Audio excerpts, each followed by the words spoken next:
Assalamualaikum warahmatullahi wabarakatuh. Perkenalkan, kami dari kelompok satu dari Mentor Kak Alia. Di sini kami akan mempresentasikan hasil kerja kelompok kami yang berjudul Analisis Distribusi Penyebab Kematian di Indonesia berdasarkan demografi untuk mendukung kebijakan kesehatan manajemen bencana. Kelompok kami beranggotakan lima orang. Di sini ada saya, Aidil, ada Andi, ada Jessica, dan ada Silma. Untuk yang terakhir, di sini aslinya ada Haikal, tetapi dikarenakan beliau tidak berpartisipasi dalam pengerjaan kelompok kami, maka dari itu namanya tidak kami cantumkan ke dalam proyek akhir ini. Untuk selanjutnya latar belakang akan dijelaskan oleh Jessica. Silakan, Jessica. Baik, terima kasih. Yang pertama adalah latar belakang. Indonesia memiliki keragaman geografis dan demografi yang menyebabkan variasi penyebab kematian seperti penyakit menular, tidak menular, dan bencana alam. Data BNPB menunjukkan Indonesia rawan bencana. Sementara penyakit seperti stroke, diabetes, dan tuberkulosis juga menjadi perhatian. Nah, penelitian ini menggabungkan data bencana dan data korban untuk mendukung kebijakan kesehatan dan manajemen risiko yang efektif. Selanjutnya,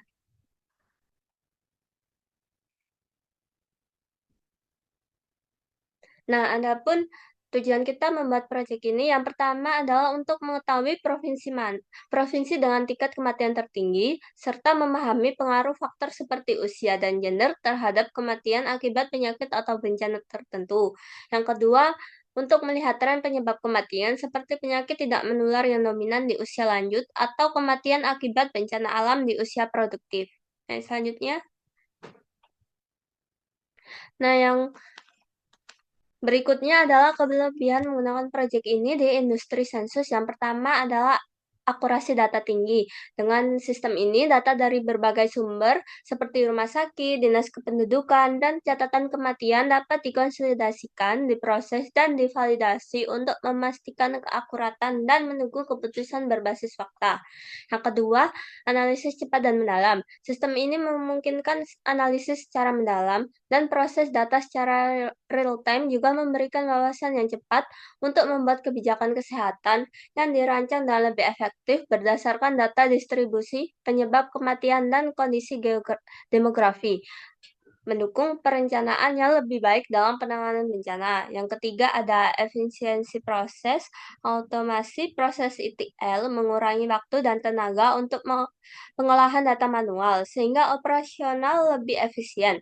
Dan yang terakhir ada fleksibel dan mudah diakses, yaitu sistem bisa berkembang sesuai kebutuhan dan laporan lebih transparan. Selanjutnya, nah tadi ada kelebihan dan sekarang ada kekurangan. Yang pertama itu kurangnya infrastruktur di daerah terpencil.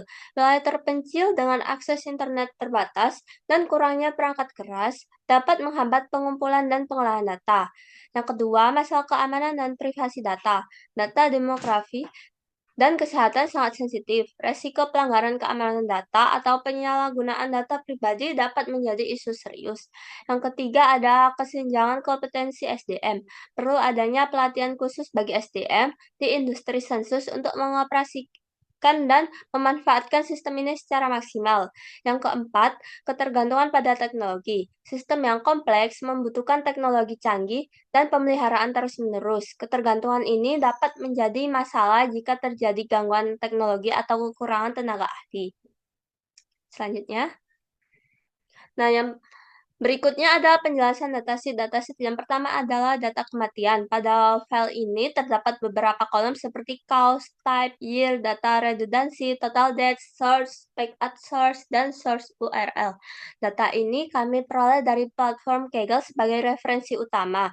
Namun kami menambahkan kolom ID secara manual untuk mempermudah proses joining dengan datasheet kedua, dan juga data ini ada 1000 baris dan sesuai dengan ketentuan. Selanjutnya, nah, ini ada isi datasheet yaitu ada penyebab kematian, tipe bencana, tahun kejadian, redundansi data untuk penyebab kematian di tahun yang sama, lalu ada jumlah total kematian, sumber data, halaman pada sumber data, dan yang terakhir ada URL sumber data. Selanjutnya, Nah, dataset kedua ini ada data korban. Pada file ini terdapat beberapa kolom seperti ID, cost, location, age, gender, name, dan address. File ini berisi data detail tentang individu yang menjadi korban, mencakup informasi demografi seperti usia, jenis kelamin, serta lokasi kejadian. Kolom ID diselaraskan dengan file data kematian untuk memungkinkan proses joining antara kedua dataset dan kami menggunakan delimiter titik koma yang kami sesuaikan dengan dataset pertama.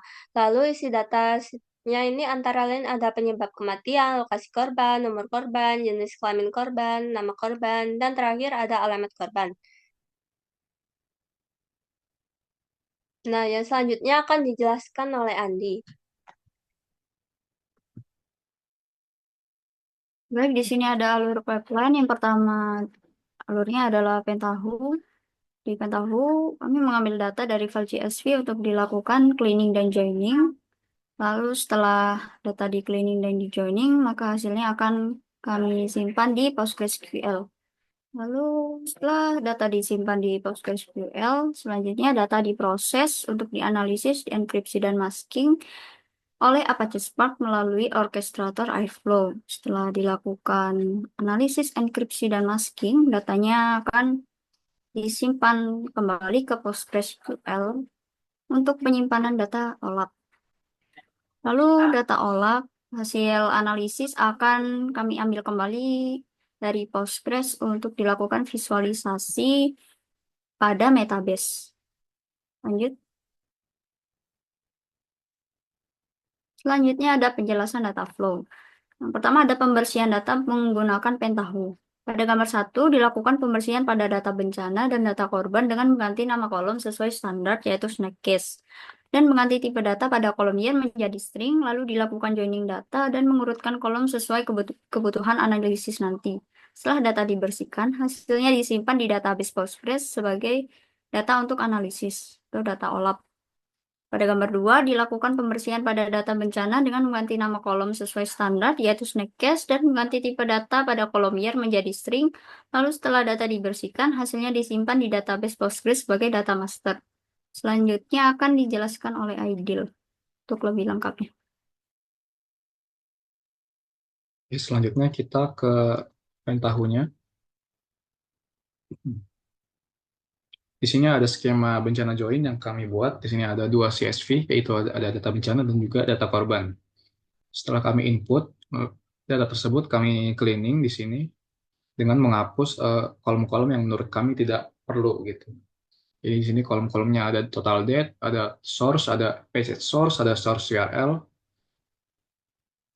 dan untuk data korbannya di sini tidak ada yang kami hapus, tapi kami cuma mengganti namanya menjadi menggunakan huruf kecil semua. Yang tadinya ID yang tadinya kapital menjadi huruf kecil. Lalu ada age, gender, cost, dan juga location, kami ubah namanya menjadi province. Lalu setelah itu kedua data tersebut kami join menggunakan merge join dengan tipenya full outer menggunakan ID sebagai key field-nya daripada kedua file CSV tersebut. Lalu setelah di join kami select values lagi untuk kami bersihkan data-data dan kolom yang duplikat. Seperti di sini ada yang duplikat, ini ada kolom ID 1 dan juga cause 1.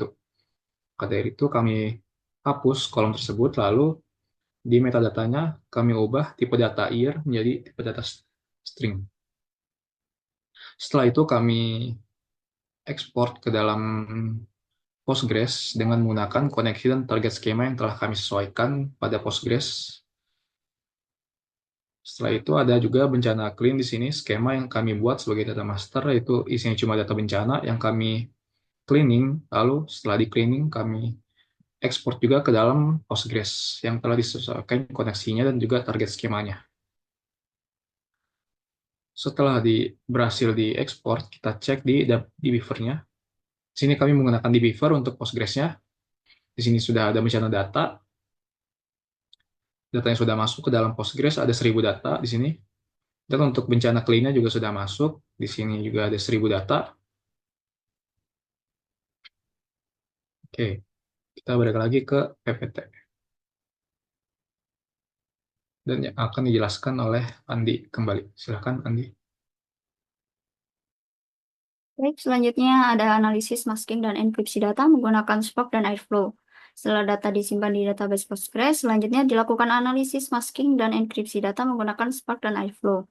Gambar di atas adalah DAG untuk menjalankan Spark hasil analisis data berdasarkan demografi, analisis data kematian per provinsi, dan masking dan enkripsi data. Setelah DAG dijalankan, nantinya hasil analisis, masking, dan enkripsi akan disimpan kembali ke database Postgres dan disimpan berupa file CSV. Lanjut.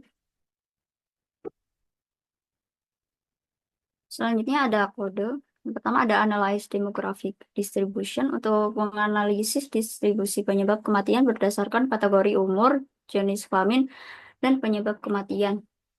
Pertama, ada task for analyzing demographic distribution of death causes. Di sini pertama ada fungsi untuk membuat koneksi JDBC yang dapat membaca atau menulis data dari atau ke database Spark. Lalu di sini kami mengambil data dari Postgres dengan input table bencana data. Setelah itu, sebelum kami melakukan analisis, kami membuat kolom baru bernama age group, yaitu untuk mengelompokkan umur berdasarkan kategori dari child, teenager, adult, dan elderly. Lalu setelah itu kami melakukan analisis demografi, yaitu menganalisis penyebab kematian berdasarkan kategori umur, jenis kelamin, dan penyebab kematian. Lalu selanjutnya ada sort by age group order. Data hasil analisis akan diurutkan berdasarkan kolom age group dari child ke elderly. Lalu save to Postgres. Data hasil analisis akan disimpan ke dalam Postgres, lalu save output to CSV. Data juga akan disimpan dengan berupa file CSV. Next.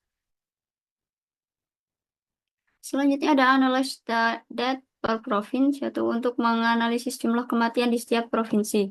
Sini ada task for analyzing death count per province. Seperti sebelumnya ada kondisi untuk GDBC, lalu kami input table bencana data. Setelah itu kami melakukan analisis death per province, yaitu menganalisis jumlah kematian di setiap provinsi. Lalu ada sort by death count descending. Data hasil analisis akan diurutkan berdasarkan death count. Cara descending yaitu kita diurutkan berdasarkan kematian paling banyak ke yang paling sedikit. Lalu save to Postgres, datanya akan disimpan kembali ke Postgres, lalu save output to CSV, data juga akan disimpan dengan berupa file CSV. Next. Selanjutnya ada mask and encrypt data untuk enkripsi kolom nama dan memasking kolom alamat. Yang pertama ada function to encrypt names, yaitu fungsi yang digunakan untuk mengenkripsi kolom names nanti. Lalu ada function to mask and encrypt data. Di sini ada koneksi JDBC seperti sebelumnya. Lalu kami menginput data dari Postgres dengan input table bencana data. Lalu ada max number after no in address column. Kami memasking nomor rumah di kolom address. Lalu convert the data frame to pandas for further operation encryption. Kami mengonvert data frame ke pandas untuk operasi selanjutnya yaitu enkripsi. Lalu apply name encryption mengambil data dari fungsi encrypt name, lalu convert back to Spark data frame. Data hasil enkripsi akan di-convert kembali ke Spark data frame. Lalu sort by ID, data hasil masking dan enkripsi akan diurutkan sesuai dengan ID. Lalu save the masked and encrypted data to Postgres. Data akan disimpan kembali ke Postgres, lalu save the masked and encrypted data to CSV. Data juga akan disimpan sebagai file CSV. Lanjut. Selanjutnya, yang terakhir ada analyze output file, berfungsi untuk memeriksa keberadaan file output yang dihasilkan selama proses pipeline. Sini ada task for analyzing the output files, hasil output tadi, yang berupa file CSV akan disimpan di path sebagai berikut. Itu home, Hadoop, final project dengan nama sesuai dengan output masing-masing. Lalu jika berhasil disimpan, maka akan ngeprint file exist Tapi jika belum berhasil, maka akan print file does not exist. Selanjutnya akan dijelaskan lebih lanjut oleh Aidil.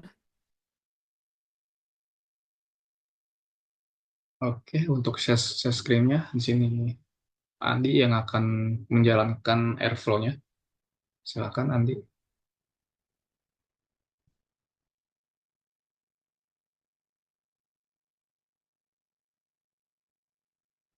Oke, baik. Di sini sudah terlihat kode Python yang kami buat untuk memproses hasil proyek kami atau data-data kami. Di sini ada modulnya yang kami import. Di sini ada 9 modul yang akan kami gunakan dalam proyek ini. Lalu di bawahnya ada default argumennya. Di sini kita memakai data engineer sebagai ownernya. Lalu untuk emailnya kami gunakan sebagai data team example aja. Tetapi kita setting false, jadi nanti kalau misalnya ada lognya yang error, dia tidak mengirim ke email. Lalu untuk di bawahnya di sini ada DAG-nya, di sini kita apa menamainya final project, lalu deskripsinya analisis distribusi penyebab kematian berdasarkan demografi. Untuk start date-nya di sini ada dari 1 Desember, lalu di bawahnya ada enkripsi key, kita mengambil kunci enkripsi untuk di Airflow nanti dari Fernet-nya.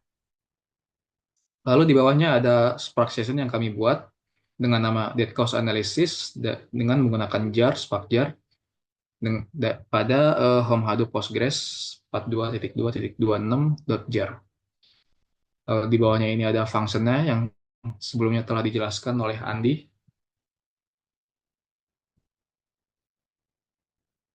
Setelah itu ada tasknya di sini. Yang pertama ada task for analyzing the output files. Di sini kita pakai Python operator. Juga untuk di bawahnya ada analyze demographic task yang memakai Python operator juga. Lalu ada task for analyzing death count per province juga pakai Python operator. Dan terakhir ada mask dan encrypt task juga memakai Python operator. Setelah itu task-task tadi kami urutkan, kami order dengan analyze demographic task pertama, lalu ada analyze death per province task, lalu ada mask dan encrypt task, yang terakhir ada analyze output file task. Setelah itu kami buka OSL untuk menjalankan Airflow Scheduler dan juga Airflow Web Server dengan menggunakan port 8080.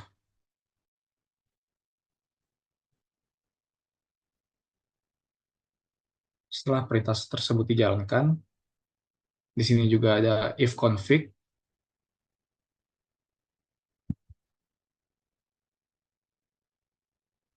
Gunanya if config ini adalah untuk kita mencari IP-nya, portnya, atau hostnya. Di sini ada 172.17 atau ada juga 127.0.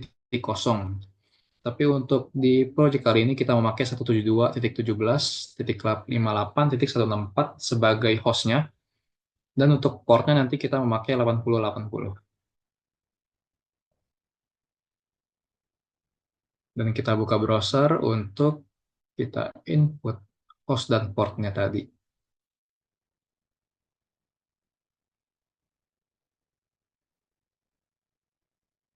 Dan ini merupakan tampilan UI dari Airflow tersebut. Di sini juga tinggal kita cari DAG yang telah kami buat tadi namanya Final Project.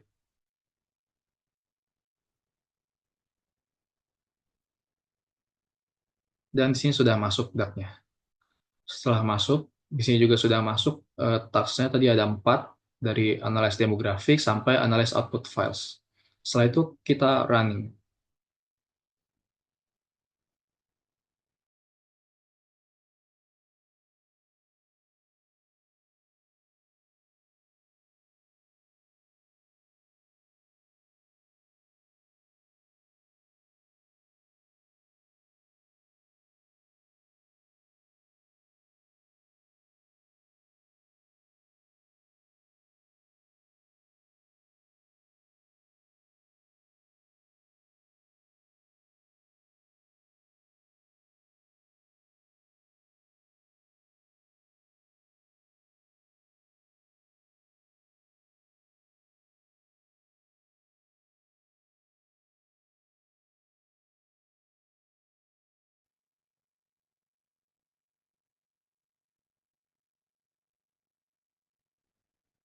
Oke, di sini tasnya keempat tas tersebut sudah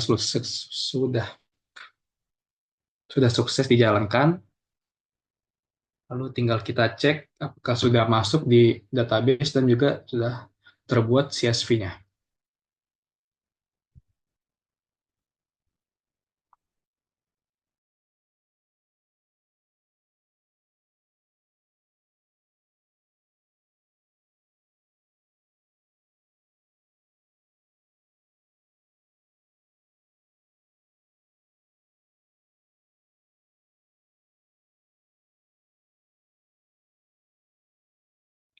Oke, di sini datanya sudah masuk. Di sini ada demographic distribution analysis dan juga ada mass encrypted pencana data dan juga ada date per province analysis.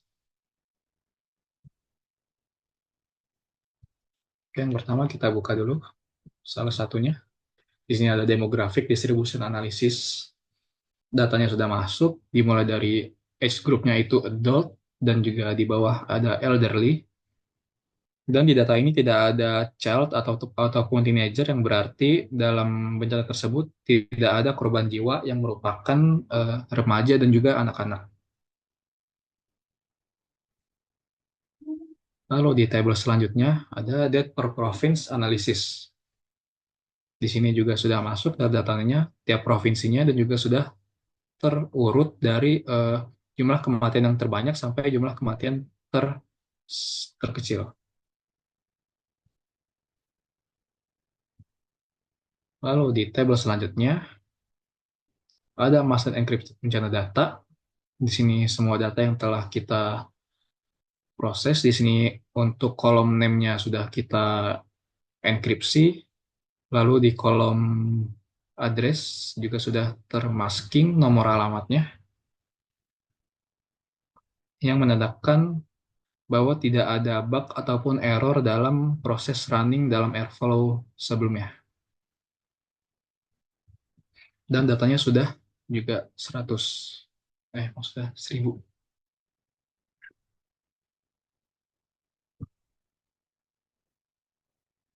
Lalu kita cek untuk CSV-nya apakah sudah terbuat atau belum.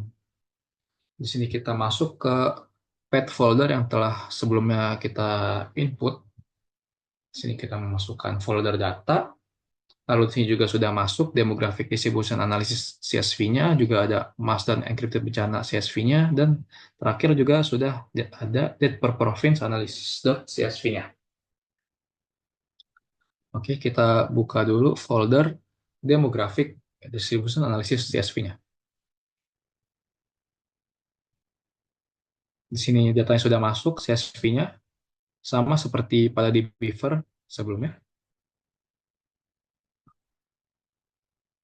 Lalu selanjutnya kita cek CSV date per province analysis.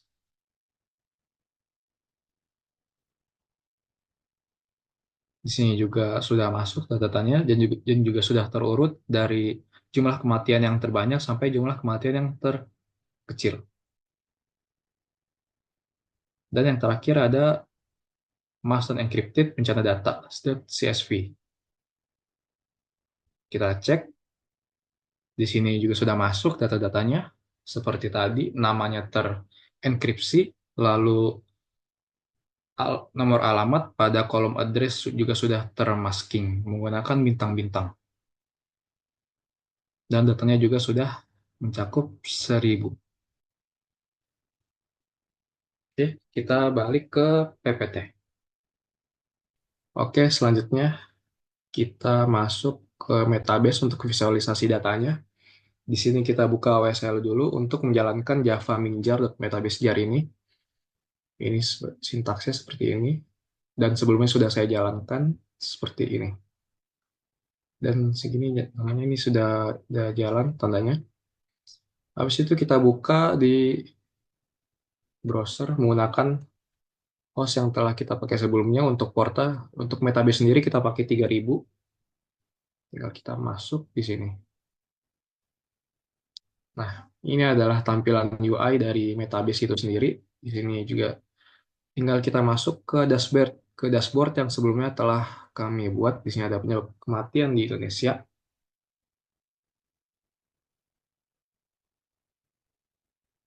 Dan ini adalah hasil visualisasinya.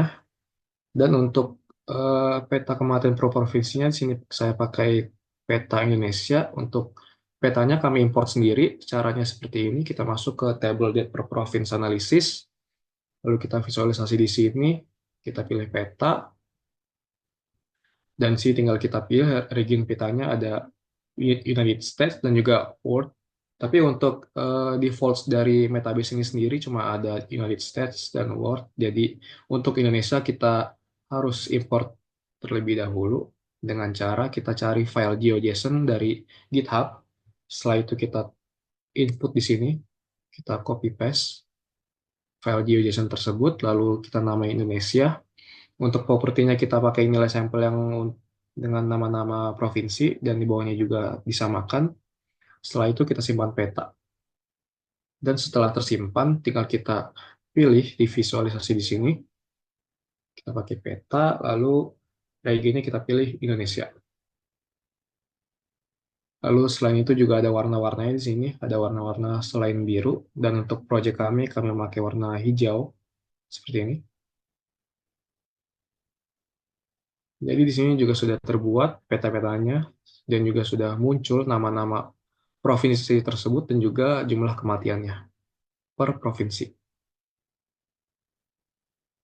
Seperti ini. Lalu di bawah ini juga ada diagram batangnya yang menunjukkan hasil analisis total kematian per penyebabnya. Jadi di sini ada total kematiannya dan juga penyebabnya. Lalu di sini ada diagram pie untuk usia dan gendernya. Di sini kita lihat ada totalnya 1000 data dan juga ada persen-persennya dan juga ada totalnya. Lalu di bawah ada diagram batang lagi, dan ini jumlah tipe kematian per provinsi yang diambil dari kolom provinsi dan juga kolom type. Untuk type di sini ada bencana alam, ada bencana non alam atau penyakit, dan terakhir ada bencana sosial. Dan sini juga sudah terlihat, sudah muncul provinsi-provinsinya dan juga jumlah kematiannya tersebut pada provinsi tersebut.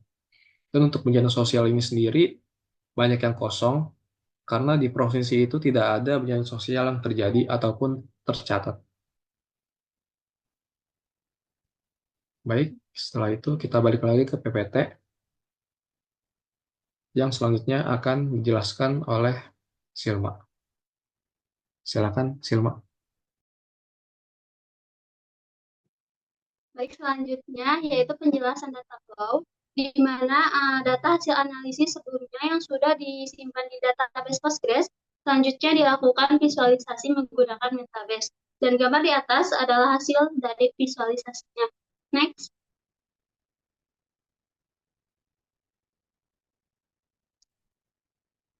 Nah, pada visualisasi pertama ini, yaitu ada peta jumlah kematian per provinsi, di mana visualisasi tersebut menunjukkan persebaran kematian di Indonesia dari tahun 2000 hingga 2021. Dalam peta tersebut, warna yang gelap merupakan daerah yang di mana angka kematiannya tinggi, sedangkan warna yang lebih cerah menunjukkan angka kematian yang rendah pada suatu provinsi. Next.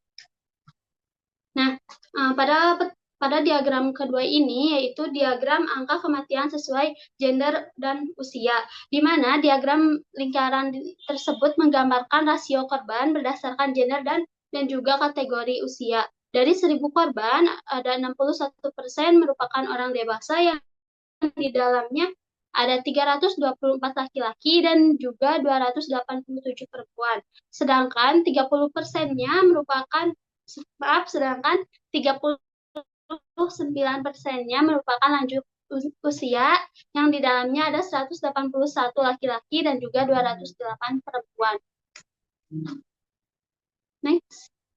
Nah, pada diagram ketiga yaitu ada diagram total kematian per penyebabnya, di mana dalam diagram ini menunjukkan jumlah kematian tiap masing-masing penyebab dari tahun 2000 hingga 2021 berdasarkan datanya. Avian influenza atau flu burung menjadi penyebab kematian terbanyak dengan angka berjumlah 101 korban, disusul oleh leptosporosis dengan jumlah 75 korban, dan juga antraks berjumlah 74 korban. Nah, pada diagram terakhir ada diagram jumlah tipe kematian per provinsi, di mana diagram batang tersebut mempresentasikan total jumlah kematian per tipe bencana, yaitu ada bencana alam, bencana non-alam atau penyakit, dan juga bencana sosial pada suatu provinsi. Contohnya di Kalimantan Utara terdapat 6 bencana alam, ada 124 bencana non-alam atau penyakit, dan juga ada 1 bencana sosial. Next. Nah, kesimpulan dari presentasi ini yaitu penelitian ini mengungkapkan bahwa angka kematian tinggi di Indonesia banyak ditemukan di daerah rawan bencana dan dengan akses kesehatan yang terbatas, sehingga memerlukan prioritas mitigasi dan juga sumber daya kesehatan. Penyakit tidak menular mendominasi usia lanjut, sementara korban bencana alam lebih banyak pada usia produktif. Menekankan pentingnya edukasi dan juga kesiapsiagaan.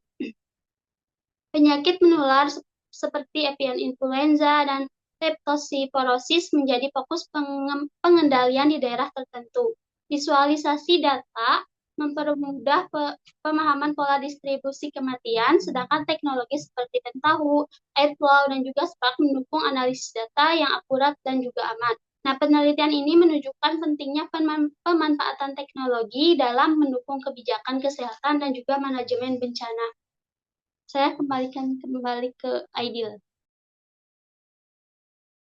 Baik, sekian presentasi yang dapat kami sampaikan terkait analisis kematian di Indonesia dari tahun 2000 sampai 2021. Jika ada salah kata, mohon dimaafkan. Wassalamualaikum warahmatullahi wabarakatuh.